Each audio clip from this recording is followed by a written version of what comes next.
Hello everyone, हमारे इस channel जेके career institute और मेरी आज की इस क्लास में आपका बहुत बहुत स्वागत है। आज से हम स्टार्ट करने जा रहे हैं 12th क्लास की केमिस्ट्री और पहला चैप्टर जो हम लोग पढ़ेंगे 12th क्लास की केमिस्ट्री का वो होगा सॉल्यूशन चैप्टर के बारे में आज हम डिस्कस करेंगे यहाँ पर। बट चैप्टर को स्टार्ट करने से पहले मैं आने वाली जो क्लासेस उनके बारे में आपको कुछ बातें बता देता हूँ। आने वाली जो भी क्लासेस हैं उसमें हम सभी NCERT बुक की केमिस्ट्री का जितना भी सिलेबस है उसको कवर करेंगे। साथ ही साथ में NCERT बुक में जो एडिशनल प्रॉब्लम्स दी हुई हैं उन्हें सॉल्व करने के लिए कुछ नए जो कॉन्सेप्ट्स की हमें ज़रूरत पड़ेगी उनको भी हम अपनी क्लासेस के दौरान ही कवर कर लेंगे। अब अगर 12th क्लास की केमिस्ट्री की बात की जाए, देखिए तो एक रफ हिंट मैं उसकी भी यहाँ पे आपको दे देता हूँ। 12th क्लास की केमिस्ट्री को आप 3 पार्ट्स में डिवाइड कर सकते हैं। एक पार्ट तो होता है फिजिकल केमिस्ट्री का, पहला पार्ट हमारा कौन सा होता है, फिजिकल केमिस्ट्री। दूसरा पार्ट होता है इनऑर्गेनिक केमिस्ट्री का,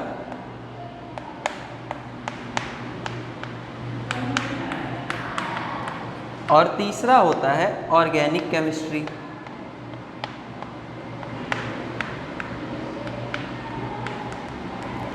तो इन मेनली 3 पार्ट्स में आप 12th क्लास की पूरी केमिस्ट्री को डिवाइड कर सकते हैं। अब देखिए फिजिकल केमिस्ट्री की अगर बात करें तो फिजिकल केमिस्ट्री इन सब में से देखा जाए अगर तो सबसे इम्पॉर्टेंट है, क्योंकि इसका एक लार्ज वेटेज हर साल एग्जाम में पूछा जाता है, more than more question numerical way से। तो ये वाला केमिस्ट्री का जो पार्ट है वो सबसे ज़्यादा इंपॉर्टेंट है, बिकॉज आप जितने भी न्यूमेरिकल क्वेश्चंस आपको केमिस्ट्री में मिलेंगे वो इसी चैप्टर से ही, इसी पार्ट से होंगे। समझ में आई बात आपको? तो फिजिकल केमिस्ट्री इस वजह से बहुत ज़्यादा इंपॉर्टेंट पड़ जाती है।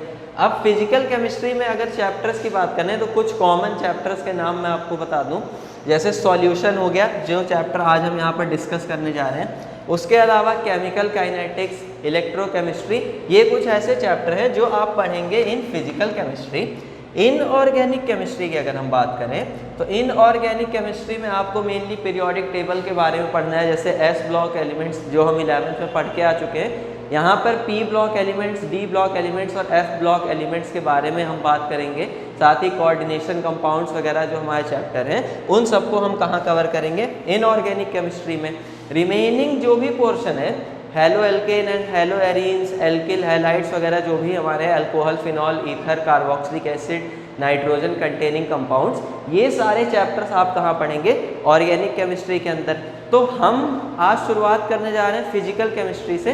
फिजिकल केमिस्ट्री बहुत ही इंपॉर्टेंट होती है, तो क्लास में आपका पूरा कंसंट्रेशन बहुत ही ज़रूरी है। तो चलिए स्टार्ट करते हैं हम अपनी आज की क्लास को।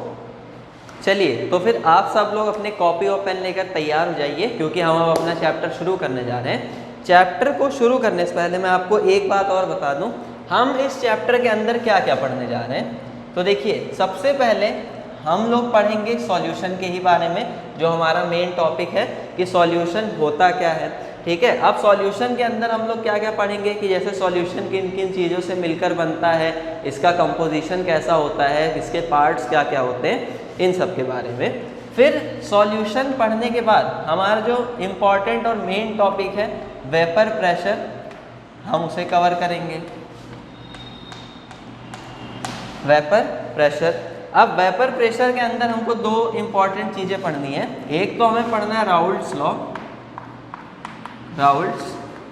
लॉ, ये हम वेपर प्रेशर के अंदर ही पढ़ेंगे, जो कि इस चैप्टर का एक इम्पॉर्टेंट लॉ है और कई बार एग्जाम्स में पूछा भी जाता है। और प्रेशर से ही रिलेटेड, नॉट वेपर प्रेशर से रिलेटेड, हमें पढ़ना है Henry's law.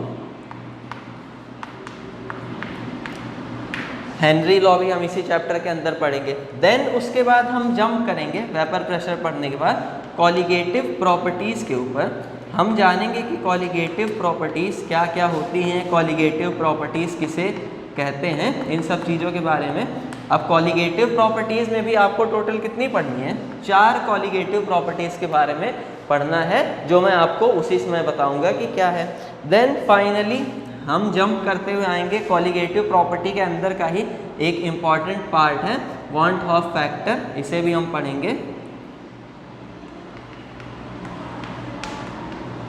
Want of factor, और फाइनली वांट ऑफ फैक्टर जब हम कवर कर लेंगे और कुछ एडिशनल पार्ट्स को पढ़ते हुए हमारा चैप्टर हो जाएगा कंप्लीट। तो देखिए ये मैंने मेन टॉपिक्स आपको बताए हैं। मेन तो ये हमें 4 चीज़ें पढ़नी है। अब इसके अंदर अदर भी कई सब टॉपिक्स हैं इस चैप्टर के अंदर, जिन्हें हम धीरे धीरे चैप्टर के अंदर पढ़ाते समय ही कवर कर लेंगे।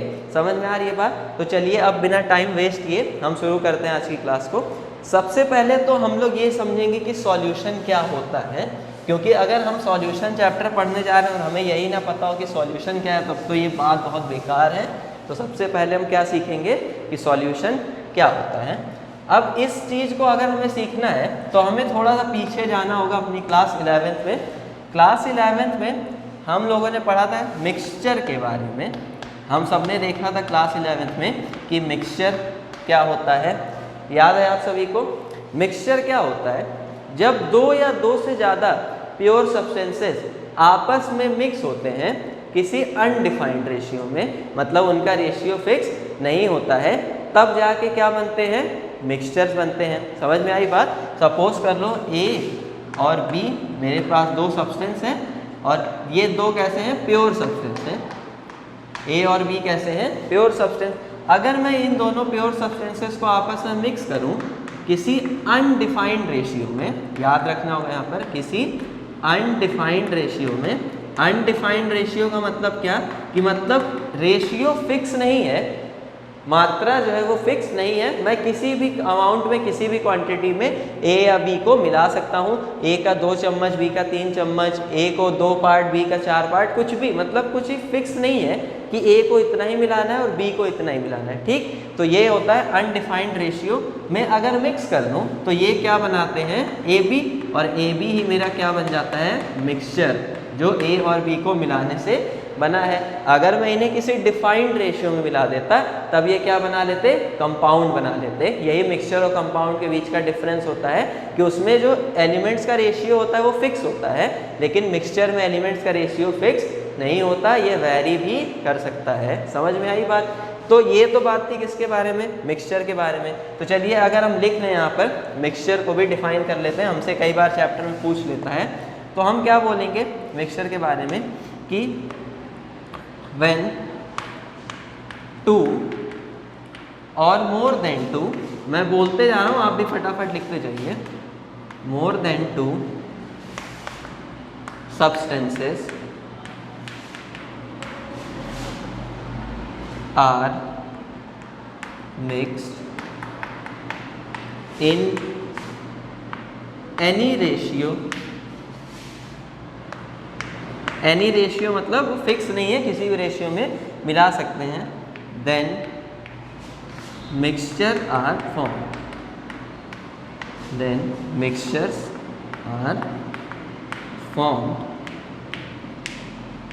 समझ में आई बात? तो ये किस बारे में था? मिक्सचर के बारे में।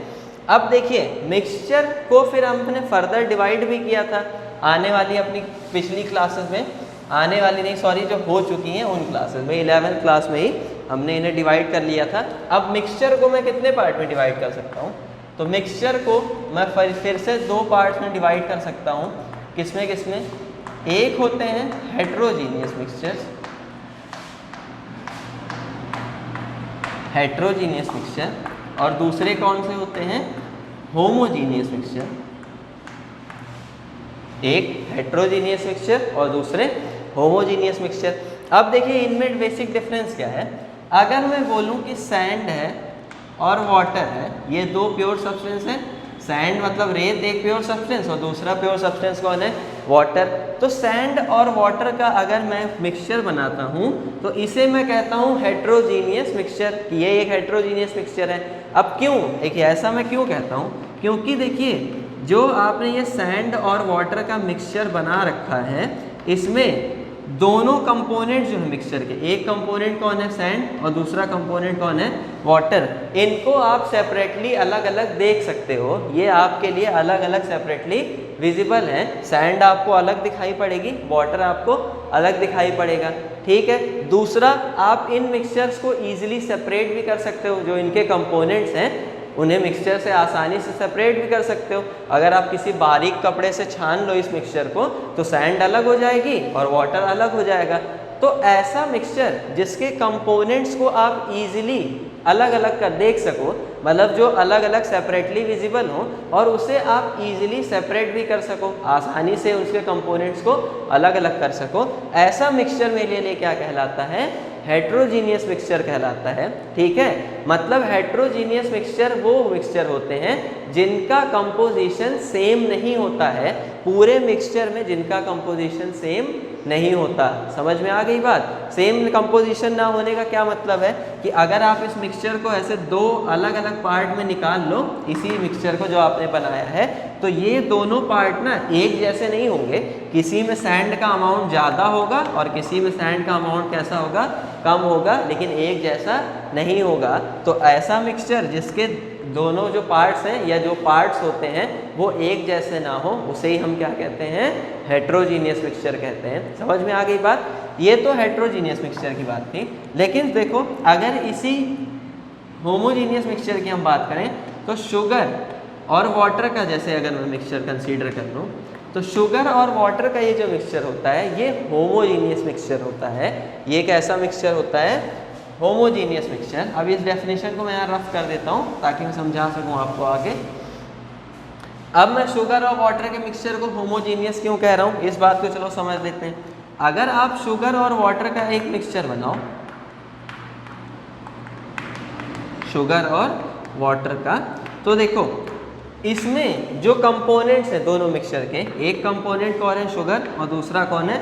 वाटर। ये दोनों कंपोनेंट्स ना आपको अलग अलग विजिबल नहीं होंगे, ये दोनों कंपोनेंट्स आप अलग अलग नहीं देख सकते हो क्योंकि चीनी पानी में पूरी तरह से घुल जाती है।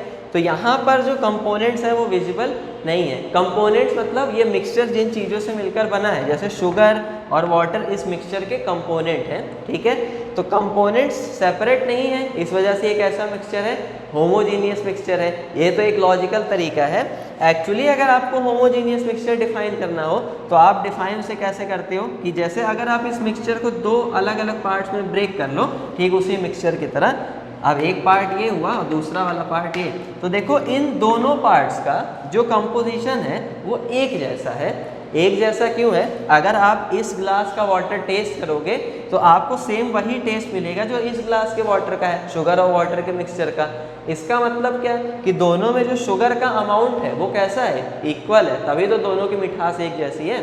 ठीक, तो इसका मतलब ये कि ये वाला और ये वाला जो दोनों मिक्सचर है, इस मिक्सचर के ये जो दोनों पार्ट्स हैं वो कैसे हैं? एक जैसे हैं। और दोनों पार्ट्स एक जैसे हैं मतलब दोनों का कंपोजिशन कैसा है? सेम है। और सेम कंपोजिशन है तो इसी वजह से ये कैसे मिक्सचर है? होमोजीनियस मिक्सचर है। बात आ गई समझ में? तो ये क्या था? हेट्रोजीनियस मिक्सचर और होमोजीनियस मिक्सचर। अब मैंने आपको ये क्यों बताया? मैं तो आपको सॉल्यूशन बताने वाला था ना यार, इसलिए बताया क्योंकि इसी होमोजीनियस मिक्सचर को हम सॉल्यूशन के नाम से भी जानते हैं। इसी होमोजीनियस मिक्सचर का नाम होता है सॉल्यूशन। मतलब अब मैं इसे शुगर और वाटर का मिक्सचर ना कह के मैं इसे क्या बोलूँगा?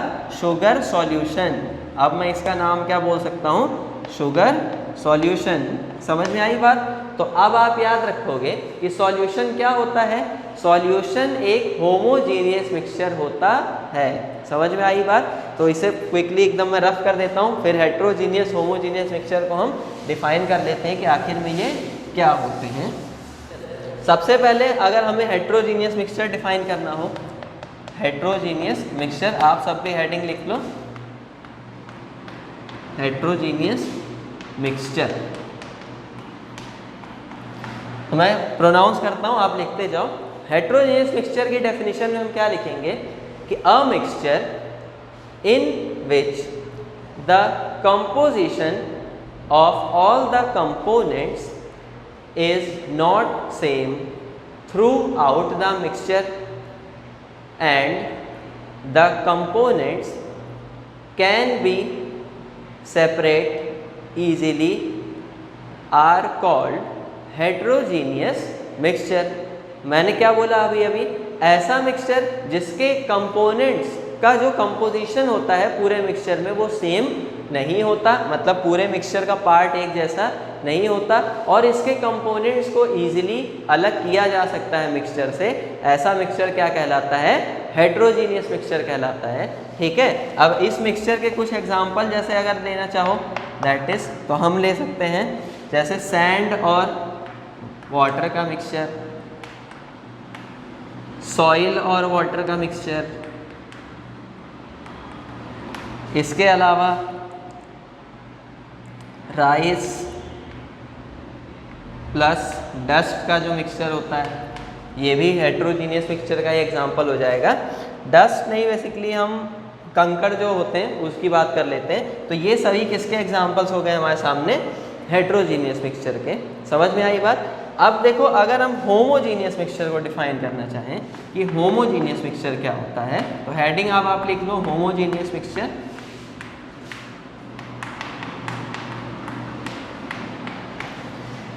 होमोजीनियस मिक्सचर में लिखेंगे कि a mixture in which the composition of all the components is same throughout the mixture and they can't be separated easily are called homogeneous mixture. ठीक है, कि मैंने अभी अभी आपको क्या बताया कि ऐसा मिक्सचर जिसके कंपोनेंट्स का कंपोजिशन पूरे मिक्सचर में कैसा होता है, सेम होता है। मींस मिक्सचर के जितने भी पार्ट होते हैं वो सारे कैसे होते हैं, एक जैसे होते हैं, और इसके कंपोनेंट्स को आप इजीली अलग अलग भी नहीं कर सकते हो, इजीली एक दूसरे से सेपरेट नहीं कर सकते हो। ऐसे ही मिक्सचर्स को हम क्या कहते हैं, होमोजीनियस मिक्सचर। देखो, अगर नमक और पानी को आपस में मिला दिया जाए तो आप नॉर्मली मतलब इसे छान कर अलग कर सकते हो, नहीं कर सकते हो ना। तो मतलब इसके लिए आपको कोई ना कोई फिजिकल या केमिकल प्रोसेस की हेल्प लेनी पड़ेगी। ऐसे ही मिक्सचर को हम क्या कहते हैं, होमोजीनियस मिक्सचर कहते हैं। ठीक, इसके एग्जांपल अगर हम लेना चाहें तो जैसे शुगर और वाटर का मिक्सचर, जो अभी अभी मैंने आपको बताया था, शुगर प्लस वाटर का मिक्सचर। इसी तरह से सॉल्ट प्लस वाटर का भी मिक्सचर। फिर अलॉय जितने भी होते हैं मिश्र धातु में, जैसे ब्रास यानी पीतल क्या एक अलॉय है, तो अलॉयस भी क्या होते हैं, सॉल्यूशन होते हैं, होमोजीनियस मिक्सचर होते हैं। समझ में आई बात। अब देखो, ये तो बात थी होमोजीनियस और हेट्रोजीनियस मिक्सचर की। एक लाइन आप और नीचे ऐड करोगे और इसमें लिखोगे कि homogeneous mixtures are also called solutions. Homogeneous mixtures are also called solutions. Homogeneous mixtures को ही मैं क्या कहता हूँ, सॉल्यूशन कहता हूँ। तो ये बात अब आपको यहाँ पर ध्यान में रखनी होगी कि सॉल्यूशन मतलब is nothing homogeneous mixture. Homogeneous mixture ही क्या है, सॉल्यूशन है। समझ में आ गई बात। चलो, तो अब जब हमने ये समझ लिया कि सॉल्यूशन क्या होता है, तो अब हम डिटेल में सॉल्यूशन को पढ़ सकते हैं। तो इसे आप क्विकली नोट कर ही लिया होगा आपने, तो मैं रफ कर देता हूँ, फिर हम आगे बढ़ते हैं। चलिए, तो अभी अभी हमने क्या देखा कि सॉल्यूशन क्या होता है, सॉल्यूशन किसे कहते हैं। अब हम जरा सॉल्यूशन के बारे में और डिटेल से जानते हैं कि सॉल्यूशन किन किन चीज़ों से मिलकर बनता है, इसके कितने पार्ट्स होते हैं, इन सब के बारे में। तो देखिए, अगर हम किसी सॉल्यूशन की बात करते हैं तो एक सॉल्यूशन के पास दो पार्ट्स होते हैं, और ये दोनों पार्ट कौन कौन से होते हैं। एक पार्ट होता है सॉल्वेंट, एक पार्ट को हम क्या कहते हैं, सॉल्वेंट कहते हैं, और दूसरा पार्ट कौन सा होता है, सॉल्यूट। समझ में आई बात। एक पार्ट सॉल्वेंट और दूसरा पार्ट सॉल्यूट होता है। ठीक, सॉल्वेंट क्या होता है, सॉल्वेंट ये डिसॉल्विंग मीडियम होता है सॉल्यूशन का। सॉल्वेंट क्या होता है, सॉल्यूशन का डिसॉल्विंग मीडियम, मतलब जो सॉल्यूट को अपने अंदर डिसॉल्व करता है, जो सॉल्यूट को अपने अंदर डिसॉल्व करता है उसे ही हम क्या कहते हैं, सॉल्वेंट कहते हैं। ठीक है, मतलब जिसमें घोला जाता है वो क्या है, सॉल्वेंट है, और जिसको घोला जाता है वो क्या होता है, सॉल्यूट होता है। समझ में आई बात। लेकिन ये तरीका थोड़ा अच्छा नहीं पड़ता है, बिकॉज इसमें बड़ी कंफ्यूजन होती है, किसको घोला किसमें घोला वगैरह वगैरह। तो हम अब सॉल्वेंट और सॉल्यूट को एक नए तरीके से डिफाइन करते हैं, और वो नया तरीका देखो क्या है। हम बोलेंगे कि किसी सॉल्यूशन के अंदर जिस कंपोनेंट का अमाउंट ज़्यादा होता है, कंपोनेंट मतलब समझ गए ना, जिन चीज़ों से मिलकर बना है, जैसे इस सॉल्यूशन के कंपोनेंट कौन है, सॉल्वेंट और सॉल्यूट। तो सॉल्यूशन के अंदर जिस कंपोनेंट का अमाउंट ज़्यादा होता है उसे हम क्या कहते हैं, सॉल्वेंट कहते हैं। मोर मतलब जो ज़्यादा है वो क्या है, सॉल्वेंट है, और जो कंपोनेंट कम क्वांटिटी में प्रेजेंट होता है, जिसकी मात्रा कम होती है, उसे हम क्या कहते हैं? सॉल्यूट कहते हैं। मोर क्वांटिटी वाला सॉल्वेंट होता है और लेस क्वांटिटी वाला क्या होता है? सॉल्यूट होता है। ठीक है, तो अब आप सॉल्वेंट और सॉल्यूट तो समझ गए होंगे क्या होता है। जैसे अब एक एग्जांपल दूं अगर मैं आपको, कि जो मेरा शुगर सॉल्यूशन था, सपोज कर लो मेरे पास है 20% शुगर सॉल्यूशन। तो अब इस 20% शुगर सॉल्यूशन का क्या मतलब है कि इसमें 20% क्या है? शुगर है और 80% क्या है? वाटर है।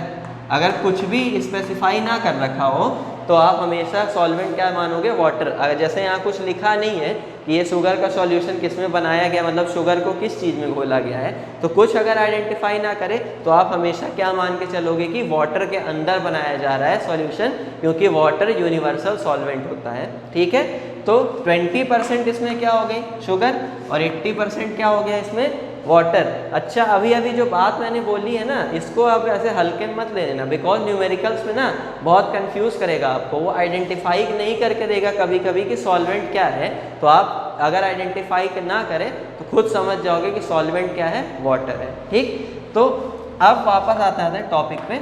20% शुगर और 80% वाटर का ये मिक्सचर सॉल्यूशन है। अगर मैं इसमें आपको पूछूं कि बताओ सॉल्यूट कौन है, तो आप बोलोगे सॉल्यूट मतलब क्या? जो कम क्वांटिटी में प्रेजेंट हो। तो यहाँ पर कम क्वांटिटी किसकी है? शुगर की। तो इसका मतलब कि यहाँ पर शुगर क्या है? सॉल्यूट है। शुगर मेरे लिए क्या है?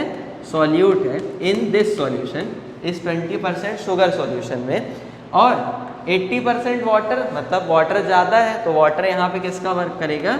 सॉल्वेंट का। तो सॉल्वेंट यहाँ पर मेरे लिए कौन है? वाटर।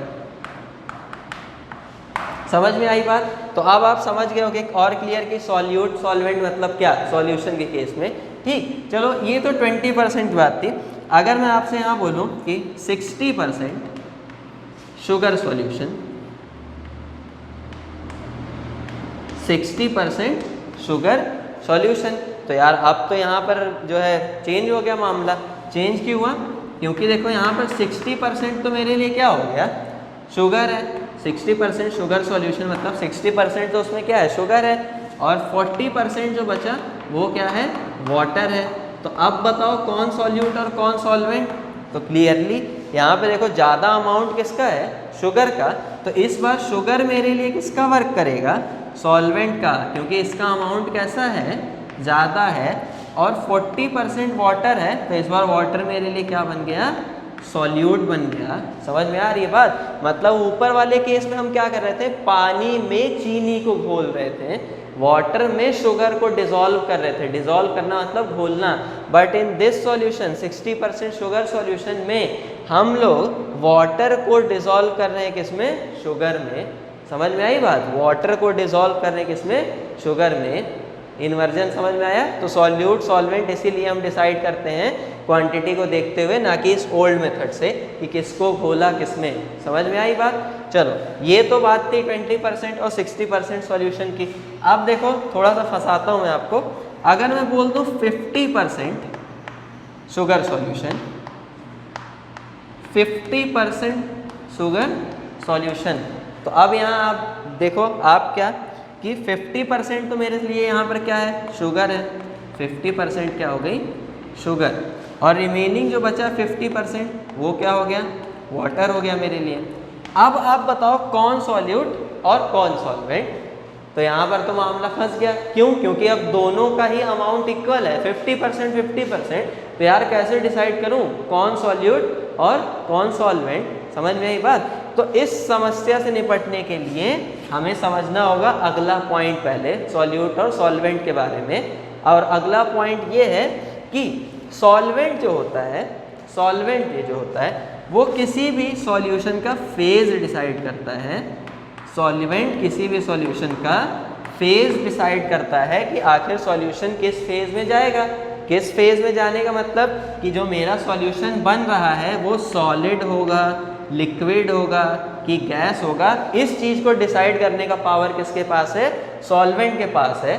ठीक, सॉल्यूट जो होता है अब सॉल्वेंट ने तो फेज डिसाइड कर दिया, सॉल्यूट भाई साहब मेरे लिए यहाँ क्या डिसाइड करेगा, तो सॉल्यूट जो होता है वो किसी भी सॉल्यूशन का कंसंट्रेशन डिसाइड करता है। ठीक है, तो मैं इसे रफ कर देता हूँ यहाँ पर, नहीं तो आप कंफ्यूज हो जाओगे। हाँ, तो सॉल्यूट क्या डिसाइड करता है, ये सॉल्यूशन का कंसंट्रेशन डिसाइड करता है।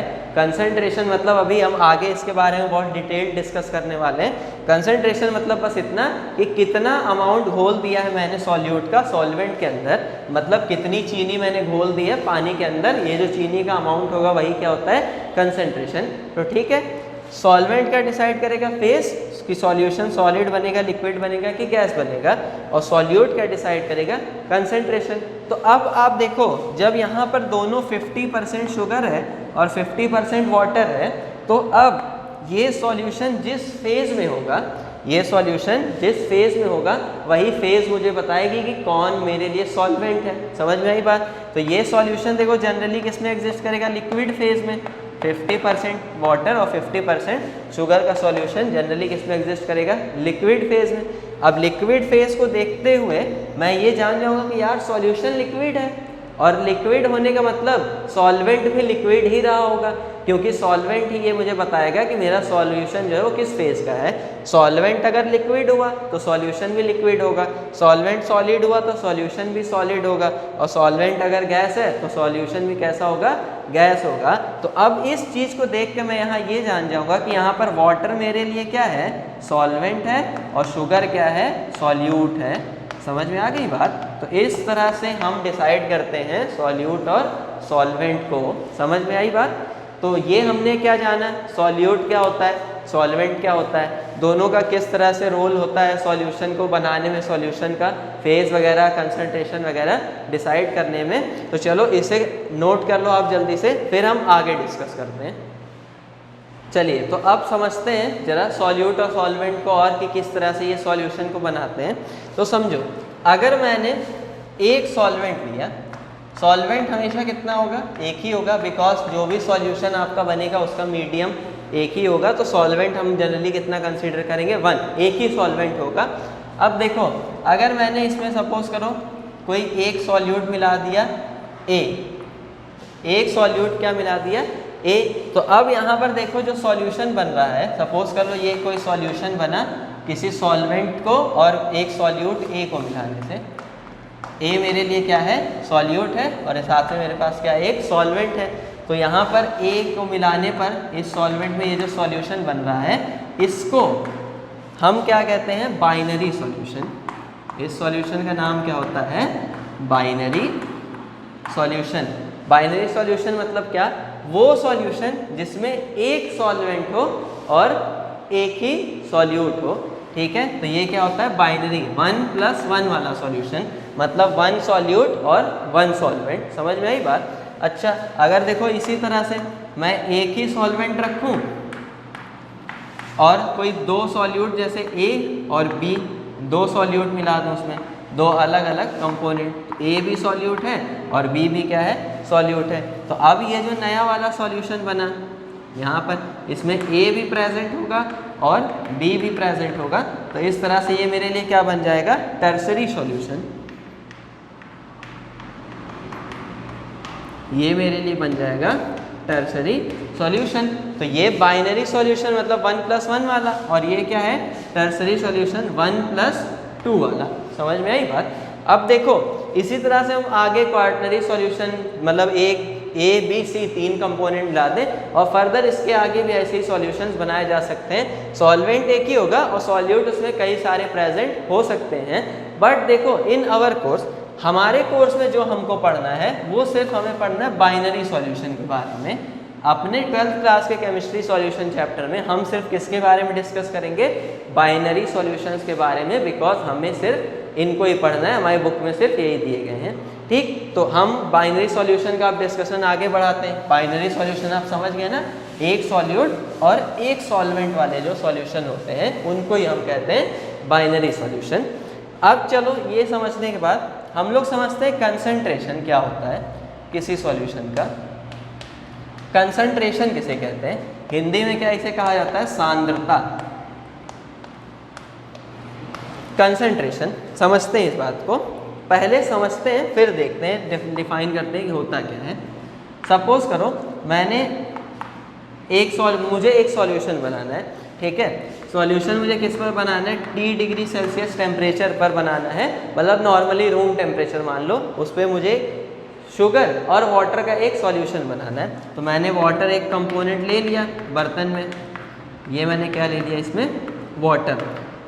तो मान लो मैंने कितना वाटर ले लिया इसमें, 100 ml वाटर मैंने ले लिया। अब मैं इसमें शुगर ऐड करने लगा, मैंने इसमें क्या ऐड किया, शुगर, ठीक। अब देखो ये तो फिक्स हो गया मेरा कि 100 ml मैंने वाटर लिया, रूम टेम्परेचर है। अब मान लो सबसे पहले मैंने इसमें कितना ऐड किया, 5 ग्राम शुगर। कितना ऐड किया मैंने शुगर इसके अंदर, 5 ग्राम। तो देखो 5 ग्राम जब मैंने इसमें शुगर ऐड की, तो मैं बोलूँगा ना कि इस सॉल्यूशन का कंसंट्रेशन फर्स्ट केस में जब मैंने इसमें 5 ग्राम शुगर ऐड की, कितना है, 5 ग्राम पर 100 ml, 5 ग्राम पर 100 ml यानी 5 ग्राम पर 100 ml। अब इसका मतलब समझ लो क्या हुआ, मैंने इस टर्म को मैंने क्या नाम दिया, कंसंट्रेशन। मैंने बोला यही क्या है, इस सॉल्यूशन का कंसंट्रेशन है। तो कंसंट्रेशन मतलब क्या, किसी सॉल्वेंट के गिवन अमाउंट में, सॉल्वेंट का जो फिक्स अमाउंट है उसके अंदर कांस्टेंट टेम्परेचर पर, देखो टेम्परेचर भी यहाँ पर फिक्स कर दिया मैंने, कांस्टेंट टेम्परेचर पर सॉल्यूट का, शुगर यहाँ पर क्या है, सॉल्यूट का जितना अमाउंट मिक्स किया जाता है, ऐड किया जाता है, वही अमाउंट क्या होता है, कंसंट्रेशन होता है सॉल्यूशन का। समझ में आई बात। यहाँ पर मैंने 5 ग्राम शुगर ऐड की 100 ml में, तो मैं बोलूँगा सॉल्यूशन का कंसंट्रेशन कितना है, 5 ग्राम पर 100 ml। अब सपोज करो अगर किसी सेकेंड केस में मैंने इसमें 20 ग्राम शुगर ऐड कर दी, 20 ग्राम शुगर, तो अब इसका कंसंट्रेशन बदल के कितना हो जाएगा, 20 ग्राम पर 100 ml। एक रफ आइडिया मैं दे रहा हूँ कंसंट्रेशन का आपको, ठीक। तो अब आप कंसंट्रेशन मतलब समझ गए। कंसंट्रेशन मतलब क्या कि सॉल्यूट का कितना अमाउंट ऐड किया है सॉल्वेंट के फिक्स अमाउंट के अंदर कांस्टेंट टेम्परेचर पर, वही क्या होता है, सॉल्यूशन का कंसंट्रेशन। मोटे तौर पर चीनी की जितनी मात्रा, जितना अमाउंट मिला दिया जाए किसी फिक्स क्वांटिटी, पानी की किसी फिक्स क्वांटिटी के अंदर, वही उस समय उस जो सॉल्यूशन बनेगा उसका कंसंट्रेशन होता है, ठीक है। पहले 5 ग्राम मिलाया तो 5 ग्राम पर 100 ml, 20 ग्राम मिला दिया तो 20 ग्राम पर 100 ml। समझ में आ गई बात। तो चलो अब हम कंसंट्रेशन को यहाँ से डिफाइन कर लेते हैं। कंसंट्रेशन को डिफाइन करने के लिए हम क्या लिखेंगे कि the amount of solute dissolved in, dissolve मतलब घोलना, dissolve in constant volume, constant मतलब किसी fix volume, in constant amount लिख देते हैं क्योंकि जरूरी नहीं हर बार अमाउंट वॉल्यूम ही होगा, कभी कभी मास भी हो सकता है। तो the amount of solute dissolve in constant amount of solvent, क्योंकि सॉल्वेंट का अमाउंट हमें हमेशा कैसा रखना होगा, फिक्स रखना होगा टेम्परेचर के साथ में, of solvent eight fix temperature is called concentration of solution, is called concentration of solution. ये क्या लिखा है मैंने, सॉल्यूट की जितनी मात्रा सॉल्वेंट के फिक्स अमाउंट में फिक्स टेम्परेचर पर मिला दी जाती है, वही मात्रा उस सॉल्यूशन का कंसंट्रेशन होती है। समझ में आई बात। तो ये मतलब होता है कंसंट्रेशन का। अब देखो कंसंट्रेशन को हम कैलकुलेट कैसे करते हैं। जैसे एक तो कैलकुलेशन मैंने आपको रफे यहाँ करके दिखाई, 5 ग्राम पर 100 ml। इसी तरह से ना कैलकुलेशन करने के कई और तरीके भी होते हैं। मतलब कंसंट्रेशन किसी सॉल्यूशन का कैलकुलेट करने के लिए कई डिफरेंट टाइप्स के टर्म्स होते हैं, जिनको हम अपनी सुविधा के हिसाब से, जिस समय हमको जो ज़्यादा सुविधाजनक पड़े, ज़्यादा अच्छा लगे जिससे कैलकुलेशन करने में, उसको यूज़ करके कर लेते हैं। समझ में आई बात। जैसे अलग अलग इंडस्ट्रियल पर्पस से या फिर किसी अदर पर्पस से हमें लेबोरेटरी वगैरह में जो भी कैलकुलेशन करनी होती है, उन्हीं टर्म्स का यूज़ करके हम कर लेते हैं अलग से। तो अब हम लोग आगे उन्हीं टर्म्स के बारे में पढ़ेंगे कि डिफरेंट जो कंसंट्रेशन टर्म्स होते हैं किसी सॉल्यूशन के वो क्या होते हैं। चलो हेडिंग आप सब लिख लो कि calculation of concentration, calculation of concentration. अब देखो कंसंट्रेशन की कैलकुलेशन हम दो टाइप की क्वांटिटीज़ के हेल्प से कर सकते हैं। अब ये दो टाइप की क्वांटिटीज़ कौन कौन सी होती हैं? एक वो क्वांटिटीज़ होती हैं जो डिपेंड करती हैं वॉल्यूम के ऊपर, मतलब वॉल्यूम डिपेंडेंट होती हैं, सॉल्यूशन के वॉल्यूम के ऊपर डिपेंड करती हैं, वॉल्यूम डिपेंडेंट क्वांटिटीज़ होती हैं।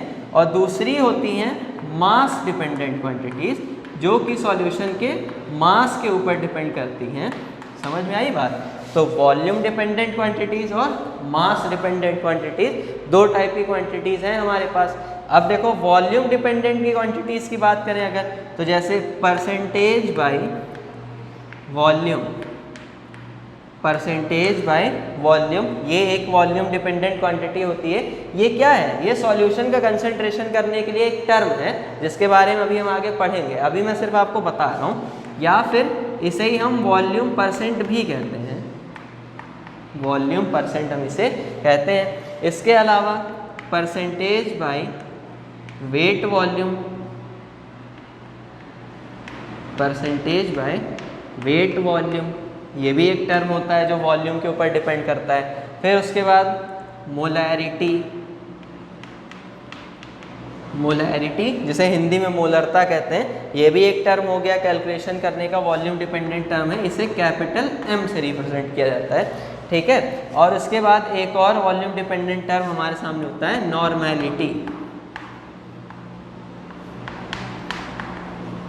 नॉर्मैलिटी, नॉर्मैलिटी भी वॉल्यूम के ऊपर ही डिपेंड करता हुआ टर्म, जिसे हम कैपिटल N से डिनोट करते हैं, ठीक है। ये सारे क्या हैं? वॉल्यूम डिपेंडेंट टर्म है, ठीक। अब देखो इसके अलावा अगर हम मास डिपेंडेंट टर्म्स की बात करें कैलकुलेशन करने की, एक चीज़ बता दो, ये सारे क्या हैं? ये सॉल्यूशन का कंसंट्रेशन कैलकुलेट करने के लिए टर्म्स है। इसमें से हम किसी की भी हेल्प से सॉल्यूशन का कंसंट्रेशन कैलकुलेट कर सकते हैं, बट जिस समय जो अच्छा लगे उसका यूज़ करते हैं, ठीक है।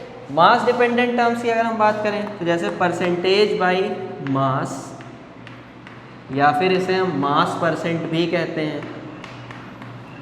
इसके अलावा मोल फ्रैक्शन हो गया, मोल फ्रैक्शन भी हमारे सामने एक टर्म होता है मास पर डिपेंड। इसके बाद मोलैलिटी, ये क्या है? मोलैलिटी। यहाँ पे क्या था? Molarity. This is RITY and this is LITY। इसे कैपिटल M से डिनोट करते हैं और इसे स्मॉल m से डिनोट करते हैं, ठीक है। ये वॉल्यूम पर डिपेंडेंट है, लेकिन ये किस पे डिपेंडेंट है? मास पर डिपेंडेंट है। नाम एक ही जैसा है, अलग अलग है, थोड़ा डिफरेंस है। मोलैरिटी, मोलैलिटी, तो बी केयरफुल क्योंकि ज़्यादा डिफरेंस नहीं है दोनों में, समझ में आई? वही अगर बोल के प्रोनाउंस करके पूछे तो पहले कंफर्म करो मोलैरिटी की मोलैलिटी, ठीक। देन उसके बाद पार्ट्स पर मिलियन एक टर्म होता है हमारे सामने, पार्ट्स पर मिलियन, ppm हम इसे इन शॉर्ट कहते हैं। इसमें भी मास डिपेंडेंट टर्म होता है, कैलकुलेशन कर सकते हैं सॉल्यूशन के कंसंट्रेशन का। अलग अलग जगहों पर अलग अलग टर्म्स जो भी फेवरेबल होते हैं उनका यूज़ करके कंसंट्रेशन को डिफाइन करते हैं। अब देखो आपके सामने इतने सारे टर्म्स हैं, 1 2 3 4 5 सॉरी 4 टर्म्स इधर और यहाँ भी 4, टोटल 8 टर्म्स हो गए आपके सामने कंसंट्रेशन को कैलकुलेट करने के। अब देखो एक चीज़ और, जितने ये वॉल्यूम डिपेंडेंट टर्म है हमारे सामने, ये लोग टेम्परेचर डिपेंडेंट भी होते हैं।